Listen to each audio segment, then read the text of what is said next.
محترم قدوۃ الاولیاء زبدۃ الاصفیاء حضرت سیدنا ابو الخیر 9 لکھ ہزاری علیہ الرحمت و رضوان کے عرس مبارک کے سلسلہ میں یہ محفل پاک ہر سال منعقد کی جاتی ہے۔ اس محفل پاک کا آغاز اور ابتدا ہمارے مسلک کے نہایت ہی مخلص، باوفا اور بعمل شخصیت جناب صوفی محمد امتیاز علی صاحب قادری رضوی علیہ الرحمہ اور عزیز طریقت محمد طارق محمود صاحب سپر ٹیلر والے، انہوں نے اس عرس کی تقریب کا اس مسجد میں اہتمام اور آغاز کیا تھا۔ یہ دونوں ہمارے رفقائے سفر تھے اور بڑے ہی ہمارے مخلص حلقہ احباب میں شامل تھے۔ ان کی یادیں بڑی خوشگوار ہیں، خاص طور پر اس مرکزی اہل سنت کے لیے اور اس مسجد کے لیے بڑی خدمات ہیں صوفی امتیاز علی صاحب قادری علیہ الرحمہ کی۔ ان کی خدمات کو اور ان کی یادوں کو کبھی بھی فراموش نہیں کیا جا سکے گا۔ کچھ لوگ دنیا میں ایسا کام کر جاتے ہیں جو ان کے جانے کے بعد ان کا کام جو ہے وہ ہمیشہ زندہ رہتا ہے۔ جب ان کا کام زندہ رہتا ہے تو پھر ان کا نام بھی زندہ رہتا ہے۔ ہر خوشی، غمی، سردی، گرمی میں، تلخی میں اور محبت میں ان کی یادیں یقیناً آتی رہتی ہیں۔ میں جب سے یہاں اس مسجد میں خادم بن کے آیا اور آج تک خدمت کر رہا ہوں، اس وقت سے لے کر اب تک میرے وہ مخلص دوست، ساتھی، احباب جو دنیا سے چلے گئے ہیں، میں ان سب کو کبھی بھی نہیں بھولا۔ اصل جانے کے بعد یاد کرنا یہ ہوتا ہے کہ ان کو اپنی دعاؤں میں یاد رکھا جائے، تو وہ ہمیشہ دعاؤں میں یاد رہتے ہیں۔ اور مجھے یقین ہے کہ اللہ رب العزت نے انہیں جو محبت رسول کی اعلیٰ درجے میں کیفیتیں عطا کی تھی، یقیناً ان کی نجات کے لیے وہی کافی ہیں۔ اور یہ خوشی کی بات ہے کہ لوگ چلے جاتے ہیں لیکن ان کے معمولات کو اولاد جو ہے وہ اکثر و بیشتر جاری نہیں رکھ پاتی۔ اس میں کئی مجبوریاں ہوتی ہیں، اخراجات بھی ہوتے ہیں، وقت بھی دینا پڑتا ہے، بھاگ دوڑ کرنی پڑتی ہے۔ تو میں نے دیکھا ہے بہت ایسے کام لوگ شروع کر گئے لیکن وہ تو چلے گئے لیکن اولاد پھر نبھا نہیں سکی۔ زیادہ سے زیادہ 1-2 سال جوش و جذبے میں لوگ ان کے معمولات کو جاری رکھتے ہیں، بعد میں وہ کہتے ہیں کہ ہمارے ہاتھ کھڑے ہیں جی، اتنا خرچہ تو کہاں سے ہم لائیں، اتنا وقت کہاں سے دیں۔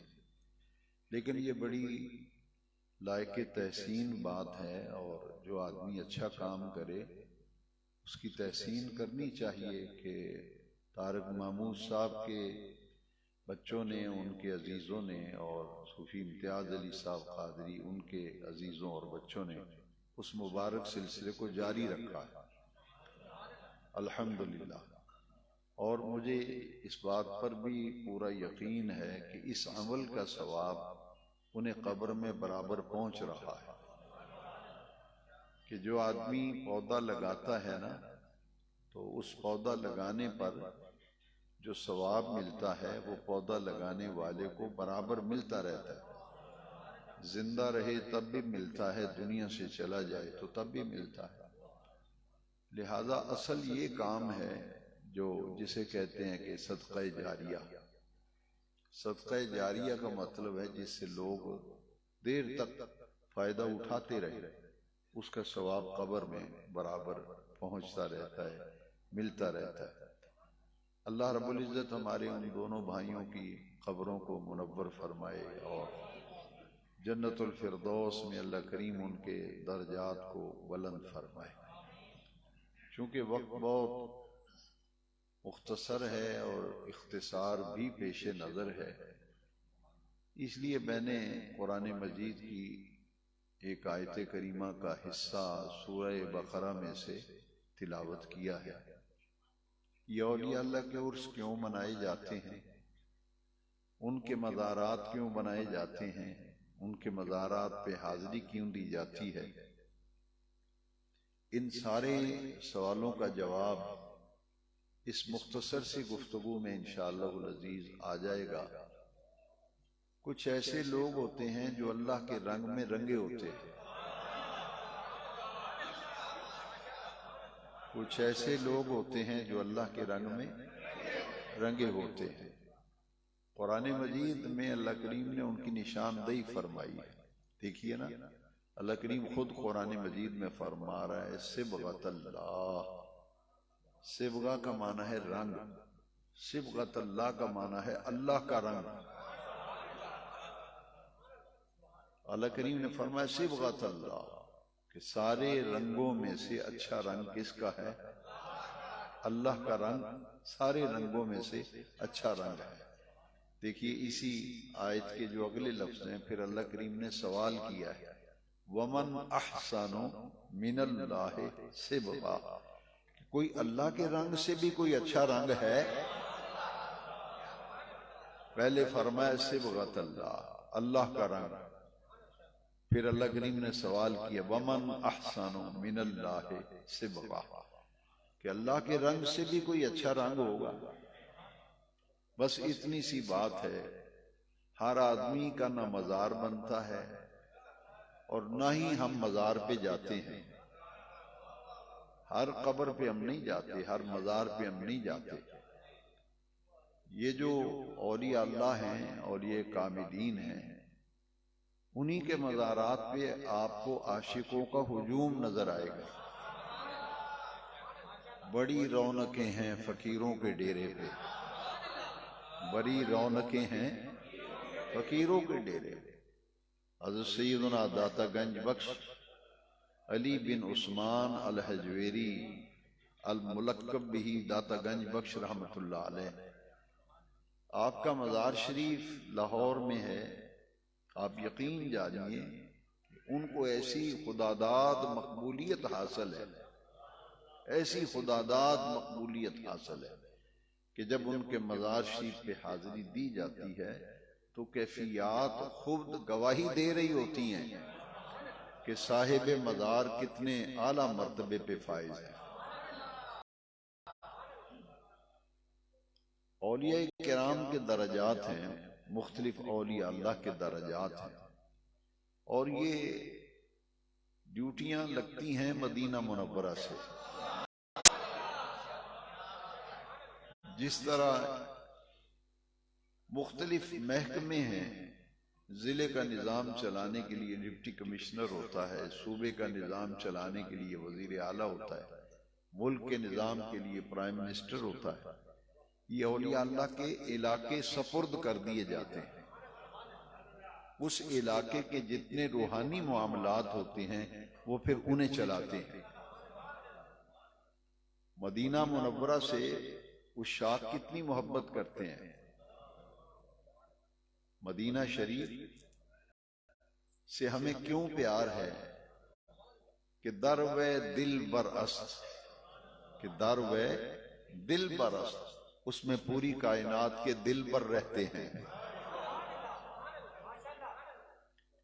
تو مدینہ شریف کا بھی ایک روحانی نظام ہے، اور وہ کون چلاتا ہے؟ سید الشہداء سیدنا امیر حمزہ رضی اللہ تعالی، ان کا لقب ہے ام رسول اللہ صلی اللہ علیہ وسلم۔ عین اور میم پہ شد ڈالیں تو ام بنتا ہے، عین اور میم اوپر شد ڈالیں ام۔ ام عربی میں چچا کو کہتے ہیں، چاچے کو ام کہتے ہیں عربی میں۔ یہ ام رسول اللہ صلی اللہ علیہ وسلم حضور کے پیارے چچا ہیں، سید الشہداء امیر حمزہ رضی اللہ عنہ۔ ان کا لقب ہے گورنر مدینہ، والی مدینہ۔ مدینہ شریف کا روحانی نظام جو ہے وہ سب انہی کے سپرد ہے۔ اس لیے جو اہل اللہ ہیں، جو آدمی نابینا ہے اسے کیا پتا، اسے تو کچھ نظر نہیں آتا۔ آپ نابینا کو پکڑ کر گلبرگ کی سیر کرا دیں، آپ انارکلی پھرا دیں، وہ کہے گا کچھ بھی نہیں، نظر ہی نہیں، کچھ نہیں آیا۔ یہ صاحب دل لوگوں کی بات ہے، اور صاحب دل وہ لوگ ہوتے ہیں جو اللہ کے رنگ میں رنگے ہوتے ہیں، اللہ کے رنگ میں رنگے ہوتے ہیں۔ ان سے پوچھیں گے کسی بھی اللہ والے سے، میں آپ کو یہ نہیں کہتا کہ فلاں سے پوچھیں، کسی بھی درویش جو صاحب حال ہو، صاحب حال ہو، اس سے پوچھیں گے تو آپ کو بتائے گا کہ مدینہ شریف کا ٹوٹل روحانی نظام سارے کا سارا نبی کریم علیہ السلام نے اپنے چچا جان کے سپرد کر دیا۔ حضور تو خدا کی خدائی کے بادشاہ ہیں، رحمت للعالمین۔ وہ تو پوری کائنات حضور کے ٹکڑوں پہ پل رہی ہے۔ تو مدینہ پاک کا نظام سید الشہداء امیر حمزہ ام رسول اللہ صلی اللہ علیہ وسلم کے سپرد کیا گیا۔ اس لیے عاشق کہتے ہیں کہ جب بھی مدینہ شریف جاؤ نا تو سیدنا امیر حمزہ رضی اللہ عنہ پہ ضرور حاضری دیا کرو، اور حاضری دے کر کہا کرو کہ آپ والی مدینہ ہیں، گورنر مدینہ ہیں، میری یہ درخواست نبی کریم علیہ السلام سے منظور کرا دیں، میری سفارش کر دیں۔ جب نبی کریم علیہ السلام کے دربار گوہر بار میں امیر حمزہ کی سفارش چلی جاتی ہے تو وہ پھر رد نہیں کی جاتی۔ اور دوسری ہستی ہیں جن کے ذریعے سے حضور تک درخواستیں بھیجی جاتی ہیں۔ صحابہ کرام رضوان اللہ تعالی اجمعین جب بھی کوئی حضور کی خدمت میں عرضی کو، درخواست، اپلیکیشن کو دینا چاہتے تھے، اپنی گزارش، تو کس کے ذریعے سے؟ حضرت سیدہ خاتون جنت کے ذریعے سے۔ صحابہ و صحابیات کہتی تھی ابا جان سے ہمارا یہ کام کروا دیں۔ تو جو عشاقان ہیں میں ان کی بات کرتا ہوں، جو صرف کال والے ہیں میں ان کی بات نہیں کرتا، میں حال والوں کی بات کرتا ہوں۔ آج بھی مدینہ پاک جاؤ تو سیدہ عالم کی تربت مطہرہ پہ جا کے عرض کرو کہ اے سیدہ عالم، صحابہ و صحابیات آپ کے ذریعے سے درخواستیں سرکار تک بھیجتے تھے، تو میری یہ درخواست ہے، میری یہ عرضی ہے، میرا یہ کام ہے، یہ سرکار کی بارگاہ سے کرا دیجیے۔ تو جب سیدہ عالم کی سفارش ہوگی تو وہ کام یقینی ہو جائے گا۔ اور یاد رکھیے اسی طرح روحانی نظام ہے پوری دنیا کا۔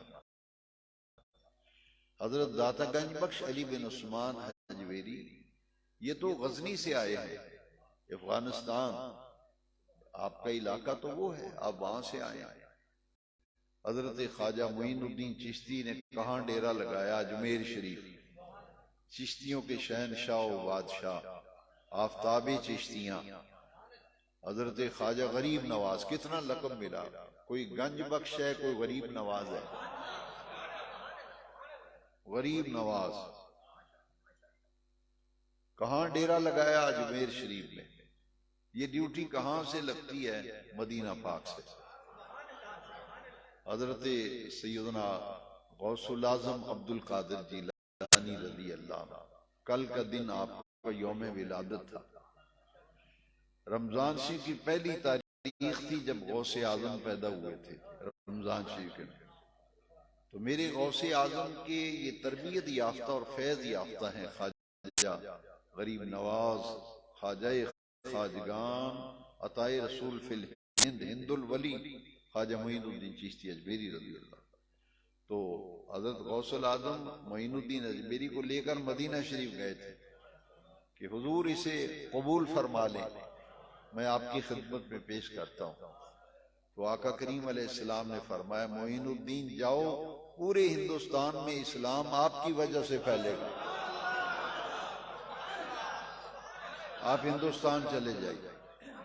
اور جب آپ جانے لگے تو اندھا آدمی جو ہے نابینا، اسے کیا پتہ ان چیزوں کو، انہیں کچھ پتہ نہیں، اسی لیے وہ ان پر کیل و قال کرتے ہیں، اعتراضات کرتے ہیں۔ یہ اللہ والے جو ہیں ان کا نظام ہی الگ ہے۔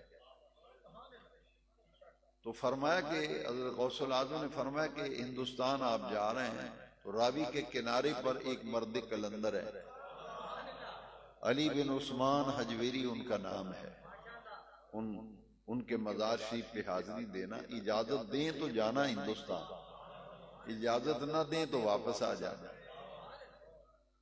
تو یہاں تو مرید کہتا ہے آج بیعت ہوں، آج ہی میرا کام ہو جائے۔ دیکھیے کتنے کامل لوگ تھے، 40 دن رہے، کوئی عام مرید نہیں تھے۔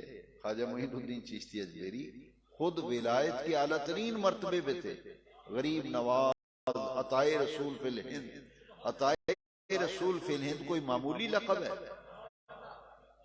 لوگ ستی ذہن کے لوگ ہیں، بس ستی ذہن کے لوگ ہیں، انہیں باریکیوں کا علم ہی نہیں۔ یہ اتنا بڑا لقب ہے کہ ہندوستان میں نبی کریم کی عطا معین الدین اجمیری ہے، یہ ہندوستان کو عطا کیے گئے ہیں کہ آپ جائیں ہندوستان میں اسلام کی تبلیغ کریں۔ ایک بھی مسلمان نہیں تھا اجمیر میں، ایک بھی مسلمان نہیں تھا۔ حضور غریب نواز جب گئے اور نبی پاک نے بھیجا تو آپ حیران ہوں گے کہ 90 لاکھ غیر مسلموں نے ان کے ہاتھ پر اسلام قبول کیا۔ 90 لاکھ غیر مسلم دائرہ اسلام میں داخل ہوئے، مسلمان بنے، اور ان پہ نگاہ ڈال کر پھر ان کی زندگیاں بدل دی تھی۔ ان کی ڈیوٹی اجمیر شریف سے لگی، مدینہ پاک سے لگی کہ آپ اجمیر شریف جائیں۔ حضرت داتا صاحب رحمۃ اللہ علیہ یہ غزنی سے آئے، ان کو بھیجا گیا کہ آپ لاہور راوی کے کنارے ڈیرا لگائیں۔ ایک ہندوؤں کی بارات گزر رہی تھی، داتا صاحب اس وقت حیات تھے، سیدنا داتا گنج بخش علی بن عثمان اجمیری، راوی کے کنارے۔ یہ دریائے راوی اس وقت داتا صاحب کے قریب بہتا تھا۔ جو پرانے لوگ ہیں وہ جانتے ہیں، نہیں تو لاہور جائیں نا، کسی سے پوچھ لیں بڈھا راوی، وہ بڈھا راوی، وہ پرانا راوی وہاں داتا صاحب کے قریب سے گزرتا تھا، اب بھی وہ نالہ ہے۔ آپ بالکل راوی کے قریب کنارے پہ عبادت کر رہے تھے، ایک ہندوؤں کی بارات گزر گئی، وہ راستہ بھول گئے۔ سڑکیں تھوڑی تھیں اس زمانے میں، سائن بورڈ بھی نہیں تھے کہ یہ شاہ کوٹ کو جا رہا ہے، یہ مانا والے کو جا رہا ہے، کوئی سائن بورڈ نہیں تھے۔ تو وہ بارات جو ہے وہ راستہ بھول گئی نا، تو رات کا وقت تھا، تو اس زمانے میں بجلی بھی نہیں تھی، ایک چراغ تھا، دیا سا وہ جل رہا تھا، خواجہ گنج بخش علی بن عثمان اجمیری مصلی پہ بیٹھ کے عبادت کر رہے تھے۔ انہوں نے کہا یار راستہ بھول گئے ہیں، ہم بارات ہے، رات ہو گئی ہے، کوئی پتہ نہیں کدھر جانا ہے۔ انہوں نے کہا وہ کوئی دیا جل رہا ہے، روشنی ہے، ہو سکتا ہے وہاں کوئی آدمی ہو اور اس سے پوچھ لیں گے بھی ہم نے فلاں جگہ جانا ہے، ہمیں راستہ بتا دیں۔ وہ جب آئے تو حضور داتا گنج بخش عبادت میں مصروف تھے، جب فارغ ہوئے تو انہوں نے کہا کہ بابا ہم راستہ بھول گئے ہیں، ہم نے فلاں گاؤں بستی میں جانا ہے، کس راستے ہم جائیں؟ تو آپ نے ایک نظر اٹھا کے دیکھا، وہ سب ہندوؤں کی بارات تھی۔ مسکرائے آپ، مسکرا کے فرمایا راستہ بتا دوں یا دکھا دوں؟ راستہ بتا دوں یا؟ انہوں نے کہا بھی دکھا دیں تو بہت بڑی بات ہے، بتا دیں تو احسان ہے، لیکن دکھا دیں گے تو کمال ہو جائے گا۔ آپ نے فرمایا تم آنکھیں بند کرو، تمہاری منزل دکھاتا ہوں۔ جب انہوں نے آنکھیں، سب برات کو آنکھیں بند کروائیں تو فرمایا اب دیکھو. جب انہوں نے دیکھا تو حضور کے گنبد خضرا نظر آ رہا تھا. انہوں نے کہا تم نے راستہ پوچھا ہے، ہم تو راستہ ایک ہی جانتے ہیں، مدینے والے کا راستہ ہے. وہ بابا جی وہ سب بارات جو وہ کلمہ پڑھ گئے. ہمیں 50 سال ہو گئے گلے پھاڑ پھاڑ کے تقریریں کرتے ہیں، ایک نمازی نہیں بنا، ایک نمازی نہیں ہم بنا سکے. کیسے وہ لوگ تھے یار، صبغت اللہ، جو اللہ کے رنگ میں رنگے ہوئے تھے، جس کے لیے جو فرما دیتے تھے اسی وقت ہو جاتا تھا. لو جی بات ختم کرتے ہیں، وقت ختم ہو گیا. کہ حضرت سیدنا ابو الخیر نولک ہزاری ایسے ہی یہاں نہیں آئے. جاؤ صاحب حال لوگوں سے پوچھو. حضرت سیدی محدث اعظم علیہ رحمہ یہ صاحب حال جانتے ہیں کہ صاحب مزار کا مقام کیا ہے. نہ مجھے پتا نہ آپ کو پتا، ہم تو نابینے ہیں، کچھ نظر نہیں آتا. کتنی بڑی شخصیت تھی، حضور کی بارگاہ کے حضور ہی تھے محدث اعظم. داتا صاحب سے ڈائریکٹ باتیں کرتے تھے. کسی کا کوئی کام ہوتا تھا تو کہتے تھے داتا صاحب سے کہہ دیں گے کروا دیں گے، کہہ دیں گے داتا صاحب سے کہیں گے آپ کا کام ہو جائے گا. یہ صاحب حال. تو آپ یہاں ایک دفعہ تشریف لائے، گزر رہے تھے تو ایسی کشش ہوئی، آپ نے فرمایا یہ پورا ساندل بار کا علاقہ یہ رب ذوالجلال نے ایمان کی دولت سے مالا مال ہوا ہے تو ابو الخیر نولک ہزاری کی تبلیغ سے ہوا ہے. لوگ بابا نولک ہزاری کہتے ہیں تو اس کا تصور ہی ہوتا ہے کوئی ان پڑھ آدمی بابا ہوگا. آپ حیران ہوگے، مکمل عالم تھے، مکمل عالم تھے، مسجد میں امام بھی تھے، خطیب بھی تھے، اور ایسی علاقے میں تبلیغ کی. یہ پورا علاقہ ساندل بار کا یہ ان کا احسان مند ہے. یہ مسلمان کیا ہے انہوں نے، ورنہ آباء و اجداد تو کوئی سکھ ہے کوئی ہندو ہے.